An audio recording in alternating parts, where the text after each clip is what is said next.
اللہ تعالیٰ کی طرف سے بندے کو شہرت ملے کہ جیسے قرآن پاک میں ہے کہ ان الذین آمنوا وعملوا الصالحات سیجعل لهم الرحمن ودا، بے شک وہ لوگ جو ایمان لائے اور اچھے عمل کیے تو اللہ تعالیٰ ان کے لیے لوگوں کے دلوں میں محبت ڈال دیتا ہے۔ سبحان اللہ۔ تو اب اللہ تعالیٰ کی طرف سے لوگوں کے دلوں میں محبت ڈال دی جاتی ہے تو ایک مقبولیت اور ایک شہرت جو ہے وہ اسے حاصل ہو جاتی ہے۔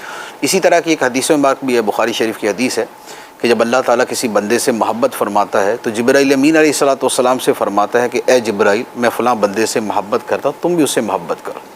پھر اس کے بعد فرمایا جاتا ہے کہ آسمان والوں میں اعلان کر دو کہ اللہ تعالیٰ فلاں بندے سے محبت کرتا ہے، اے آسمان والوں یعنی آسمان کے فرشتوں، تم بھی اس بندے سے محبت کرو۔ اس کے بعد حدیث کے الفاظ ہیں ثم یودع لہ القبول فی الارض، پھر اس بندے کی شہرت زمین میں اتار دی جاتی ہے، رکھ دی جاتی ہے۔ سبحان اللہ۔ تو اب یہ شہرت کیا ہوئی کہ اس کی بنیاد ایمان، عمل صالح اور خدا کی بارگاہ میں پسندیدہ ہونا۔ تو ایک یہ شہرت ہے، یہ بڑی عظیم ہے، یہ خدا کا انعام ہے، یہ اس کا فضل ہے، یہ اس کا عطیہ ہے۔ اور یہ وہ شہرت ہے کہ جو تاریخ کے اندر بے شمار ہستیوں کو ملی جن کے ہم نام بخوبی جانتے ہیں، جیسے انبیاء علیہم الصلوۃ والسلام کی جو شہرت ہے تو وہ وہی ہے کہ خدا نے لوگوں کے دلوں میں ان کی محبت رکھ دی اور ان کی مقبولیت زمین میں اتار دی گئی۔ اسی طرح ہم صحابہ کرام کی محبت دیکھتے ہیں، اہل بیت کی محبت دیکھتے ہیں۔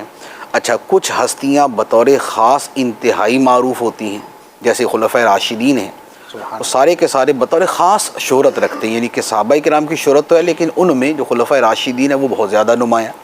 اچھا، اسی طرح اہل بیت کرام کے اندر حضرت سیدنا امام حسین رضی اللہ تعالیٰ عنہ، سبحان اللہ، تو ان کی شہرت جو ہے وہ ایک بہت منفرد قسم کی ہے۔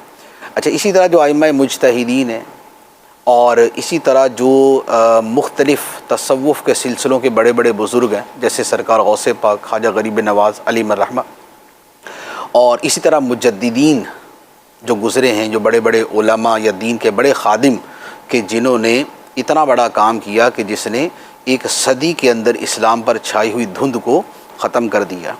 تو یہ ساری شہرت کی وہ صورتیں ہیں کہ جو سب اسی میں آتی ہیں کہ اللہ نے لوگوں کے دلوں میں ان کی محبت اور شہرت ڈال دی اور ان کی مقبولیت زمین میں اتار دی گئی۔